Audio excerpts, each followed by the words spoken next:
I got the horse right here. The name is Paul Revere, and here's a guy that says it both.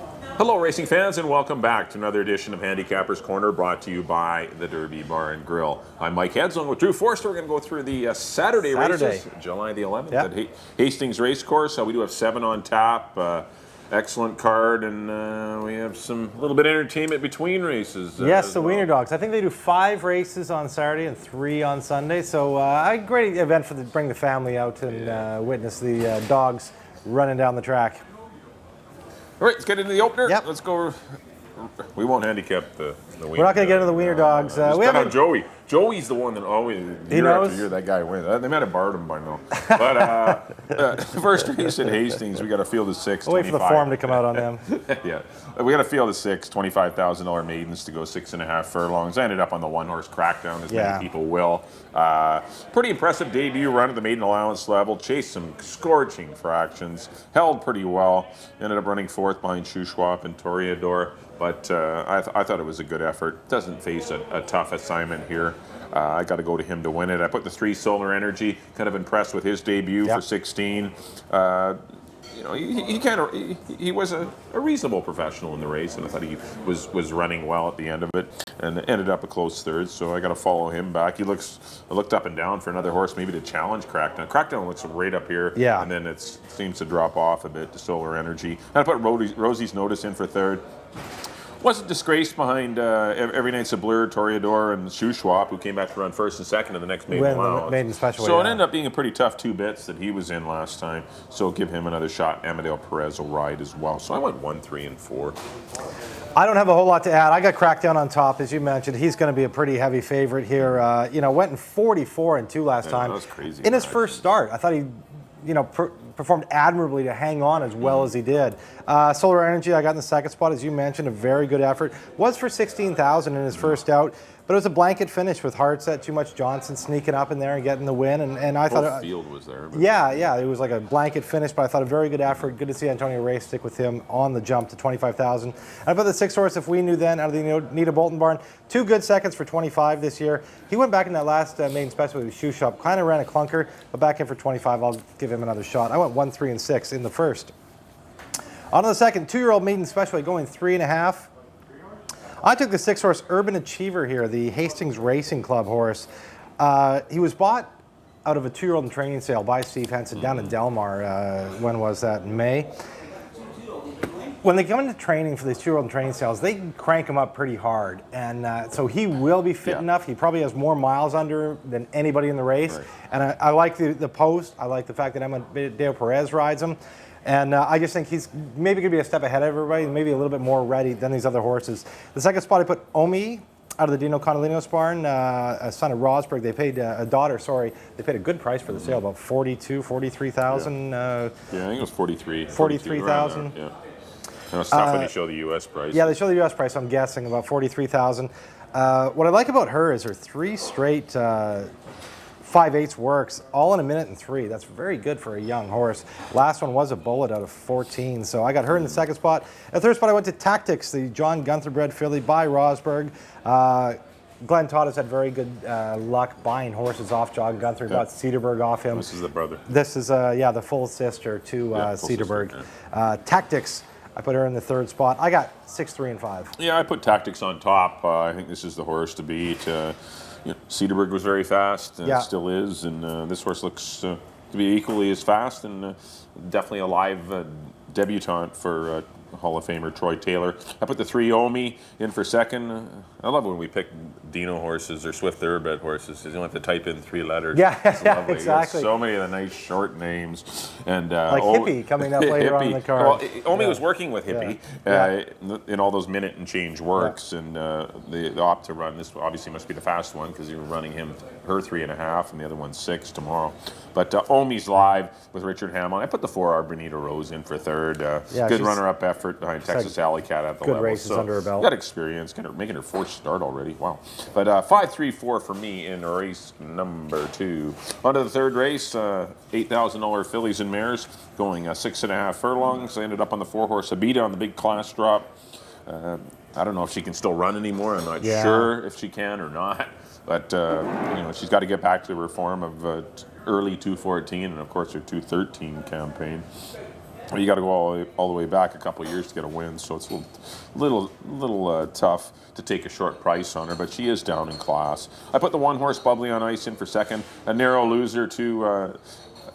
Or narrow winner, sorry, over Shayla's Rose last time. Yeah. And I thought it was a good effort. She is not probably at her best distance, going 6.5, but she still might be a factor. And I put the 5-horse Lady Dawson in for third. This is the one run going 3.5 furlongs for Tracy McCarthy. Moves to the Troy Taylor barn. Been off though for a little over a year. Was on the Lasix program. Good works. And this one could run away. I see a lot of speed, though. I see tons of speed in this race. Quiet Finality goes. Lost Humor goes. Lady Dawson goes. I got a 10-year-old mare in here resurfacing. Been off 5 years. Bouncer that has some little bit of speed as well. But I just think things set up for the 4-1, Habita and Bubbly on Ice. So I'm at 4-1-5. I went with one of those speed horses. I just thought, I mean, she broke her maiden for 4. Lost Humor, the 3-horse I'm talking about. Broke her maiden for 4. Fine. But she ran back in one of those 16s against Fourth in Command, Chic Bird, but she went so quick. She went 21-4 and 45-3, and only got beat 6 lengths in the end. Now she drops in for 8. Maybe it's still a little deep water for her, but I think if she can control her speed a little bit more on the head end, there could be more there to give. She's a well-bred daughter of Langford, so out of a distorted humor mare. I just think there's more there. So I put Lost Humor on top. I put Lady Dawson in the second spot, the one you mentioned. Been off a year. Who knows? Who knows what you're going to get? Go to the paddock. Just a one run, and it was a winning one, going 3.5 last year. I don't know. There's definitely some upside there, so I picked her in second. And third spot, I put Habita, your top pick. As you mentioned, she's going to have to get back to her own form. I don't know. Is the 8,000 drop enough? Should they have went to 4? Well, I don't know, yeah. But she was a pace casualty going long. They went pretty fast for action, set up by Mediva 2, who's on a roll lately. And I don't know, just maybe give this horse another. It's been freshened up a bit. Didn't run in June. Just has the work last Good to see week. Hamill take the call. Yeah, I know. And there's some positives with Habita. So I went 3, 5, and 4 in the third. On to the fourth. Fillies and Mares, maiden 4,000. Going a mile and a 16th. Another one. The form looked. I don't know if I didn't have my glasses on today or something, but I had trouble with these races. I went to the 2 Ziggy Meister. Why not? Rob Maven's horses always run better long. Yeah. I like the fact that Pedro rode her last time. She only got beat 4.5, going 6.5. She's going to get better going long. I like the fact that Pedro stuck with her, so I went with Ziggy Meister on top. I went to the 7 Striding for Gold. Her first mile and 16th race was not successful.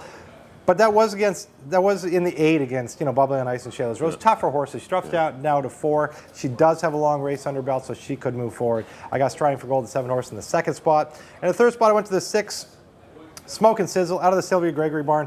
Only got beat 3 lengths by Said Taylor. She came straight off. Her first career start was in a long race, that's a lot to overcome. I like her in her second start. Sylvia Gregory having a good year. 2, 7, and 6 for me in the fourth. You were wondering if you had your glasses on for this race. I picked a horse that hasn't finished a race yet. The 5-horse Ruffy Rose, who is nothing but dashes, has been pulled up, walked off, and then pitched poor Gabby Asensio about the finish line. It looks like she has talent, but she's a handful. But I'm just hoping that the mile on the 16th, everything goes well. Because the horse can run, but it obviously has some mental issues. But she does have so the horse is, obviously down for 4. But Ryan Pacheco gets might be a little nervous, biting his nails before this one. But if the horse can run a little bit, I know the horse can run, but it's just a matter of actually producing it on the racetrack. But this horse. If it does get it all together, because Carl Lawson started the horse off, in a reasonable spot against Bullet, hooked into a bad one, a tough one there. But I just think the horse has got some upside with its morning workouts. I know the horse can do it in the mornings, whether it can do it in the afternoon. I just didn't like anyone in here. So I'm going to try. This horse costs a lot of money at the sale, and I'll try Ruffy Rose, maybe to complete a race. I mean, nice to see her complete a race. I put the 2 Ziggy Meister in for second. I think this horse, a lot of the acceptables, like Rob Maben stands the Stallion acceptable. A lot of them are very good going long. They get better going long. And I think Ziggy Meister has some upside at the distance change, and I put the 6 Smoke and Sizzle. I want that one out of the Said Taylor race. That was just her first race and has every reason to improve. So I'm going to go 5, 2, and 6 to kick off the late pick 4 on the Saturday afternoon program. On to race 5. Got some $4,000 non-winners, a 2 lifetime. Going a mile and a 16th. I ended up on the 8-horse Renegade Cowboy. Pretty impressed with the maiden score last time. Yeah. This horse was out in the 3-path, 4-path the whole race. Kept waiting for it. I picked it last time, but I ended up waiting for him to die. Yeah. It should. I mean, how can this horse keep running? And it just kept running. This horse is a better horse than a lot of these. So I'm going to go to Renegade Cowboy to win it, to defeat the one Uncle Clarence, who had a nice maiden score as well when stretched out to a mile and a 16th. And I put the 3-horse Stallman Pete in the mix as well. But I like the 8. I like 8 and 1. I went 8, 1, and 3. Yeah, I'm with you. I went with the 8 on top, Renegade Cowboy, as you mentioned. That maiden score was impressive. The way he did it, as well as Amadeo Perez, since returning, him and Rob Gilker just been firing on all cylinders. Yeah, the win with Herbie D last week. They had a win at Seattle last week. But yeah, so Renegade Cowboy, Uncle Clarence too, when he stretched out, broke his maiden, pretty impressively. Just got up over instant cash, but still, the horses in here, I think those are the two going the right way. And the third spot, I put On the Sunny Side to Taylor Anderson's barn. He does own a win at the distance, and I'm encouraged to see Pedro Alvarado take the call. In the fifth, I went 8, 1, and 7. On the sixth, a maiden 4,000 for fillies and mares. I went to the 1 here, Blackbird. I just thought, she doesn't come out of a horribly tough race. She only got a 16 buyer for it. But I think there is more there. They put the blinkers on. She's out of a very good connection. Dino Conolinas. I like the fact that Reyes is going to ride her this time. I just, she's only got the one race under her belt. Blinkers on. I think there's more there. Yeah, she's got the blinkers on. I think, one with an excuse maybe to, to improve and show some more talent. She hasn't proven she can't run yet. Yeah, like some of them have. I was going to put Silver Ovation on top, but I was so disappointed in the race last time. After winning in a maiden 12-5, which had her number taken down, then coming back in an $8,000 event where, she was 3-1 and did not show up, 4th by 12. Yeah, that kind of scared me. So I put her in the second spot, and I put Easter Sunday in the third spot. Her races earlier on, that 2-back race behind Country Road, just got beat ahead, then beat 2 lengths by Yakula last time. I went 1-7-6 in the sixth. I had no idea what to take in this race. I'm with you. That's why I went to Blackbird. This race is lightly a raced horse. A mess on paper. I went to the 7, Silver Ovation. I'm just hoping she didn't want to go long, and that's why she threw in such a terrible performance last time. Her race 2-back is good. If she repeats that race, she wins the money by 5. Yeah. It may be 10 lengths if Silver Ovation runs that race back. But Silver Ovation for me. I put the 3 Authority Taken in the mix, got claimed by Brian O'Connell off of Anita Bolton. Showed some speed, and maybe this horse can get to the front. Amadeo Perez rides, a couple of works since the last race. Maybe there's some upside there. It was just, it was second race of her career, so don't want to totally dismiss her. And I put the 9-horse Shamina. I'm going to give the Pat Jarvis trainee a shot. Isn't it? Yep, that's Comic Opera. It's been a very nice mare. Comic Opera was a 2-year-old stakes winner. 2-year-old. She won the fantasy for Jim Brown. And the works are decent, and this isn't a tough spot. I just stayed away from Rosalie B, Easter Sunday, and Joe Woodall. Storm and Angel, all horses that have shown something, but just have had a lot of chances at the $4,000 level. So, and Diamond Pusher might be reasonably live in her debut. We'll see for 4,000, but it's taken her a long time to get to the races. She's a half sister to Montero, so there is some pedigree there for Diamond Pusher. But all in all, there's no standout. Oh, well, maybe the 7 would be the only standout, but really it might be an all-button race. Yeah, 7-3-9 for Mikey Boy in race number 6. On to the 7th and final. $4,000 claimers going 6.5 furlongs. I ended up on the 2-horse Briardick County, making his 2015 debut. Works are decent. Surfaces at a reduced level for 4,000. I'm going to put him on top. Richard Hamill takes the call. I put the 3 Francer's Finest, another one taking a severe tumble in price. This one obviously much in need of a win. Hasn't had one since 2013. But Francer's Finest definitely aggressively spotted in here. And I put the 5-horse Ruby's Victory in for third. Nice runner-up effort last time. But things are tougher. This is a tougher race than Jordan's Quest, I think. And with Briardick County and Francer's Finest in the lineup, I went 2-3-5. Yeah, apparently I needed my glass in this race. I totally overlooked Briardick County. I should have had him in the mix. I went with Francer's Finest on top. Yep. He's ran some good races this year. The one where he got beat after the conflict by a neck, if he runs that race back, he'll win this. Then at third behind Lord 500, Bluegrass Pride. He's run some good races, and he takes the drop all the way down to the bottom to the non-winners of the year. So I put him on top. Put Ruby's Victory in the second spot. Amadeo Perez has done well in this horse in the past, winning an optional 35 back in 2013. But he knows the horse, and Bill Connick is having a very good meet. Great year. The third spot, I put Chapel Boy, a horse I keep waiting to wake up, and I always pick Chapel Boy, and a good third last time behind Ruby's victory. And he seems to be rounding into form for trainer Harold Bearby. I went 3, 5, and 1 in the nightcap. That'll do it for our analysis of the Saturday card. Up next on screen will be picks. Mike, as always, you're back first. in race number 1. I did lean to the 1 horse. Crackdown over the 1, 3, and 4. Lean that way. Lean that way at 1 to 9. Second race, I went to the 5 Tactics. I went 5, 3, and 4. Race number 3, I went to the 4 Habita on the class drop. 4, 1, 5 for me. In the fourth race, to start off the late pick 4, I went to the 5 Ruffy Rose. I have no idea how this horse will perform, but hopefully she does well. Shot. 5, 2, and 6 in the fourth. On to the fifth race, number 8 Renegade Cowboy was ultra impressive last time, and looking for a repeat performance. I went 8, 1, and 3. Race number 6, I went to the 7 Silver Ovation. 7, 3, and 9, hoping that the distance change to 6.5 will help Silver Ovation. And the 7th and final, I went to the 2 Briarton County off the big layoff. 2, 3, 5 for me, and on to Drew's. Back in the first, I agree with Mike. I'm on the 1 Crackdown over the 3 and the 6.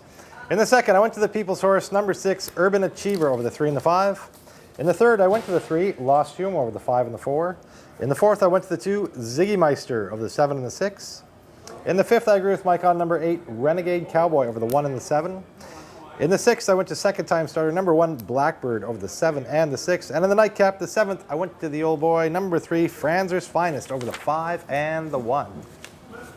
Well, that'll do it for the Saturday, July 11th edition of Handicappers Corner. Once again, first post is at 1:50. Yep. We do have wiener dog races, quite a few of them throughout the afternoon. 5 wiener dog races. All in all, another entertaining Saturday. The wiener dogs will be present again on Sunday. I think after the second race is the first wiener dog race. Okay. If I saw the email correctly. Our next live card is on Sunday. We will have 8 live thoroughbred races. We will have some dog races. There will be the wieners 3 in between. wiener dog races, But yes, our next live card will be Sunday, July the 12th at 1:50. On behalf of Drew, thanks everyone for tuning in. Hopefully we've given you a lot of insight and maybe get you winning on the Saturday program. We'll see you next time here at the Derby Bar and Grill.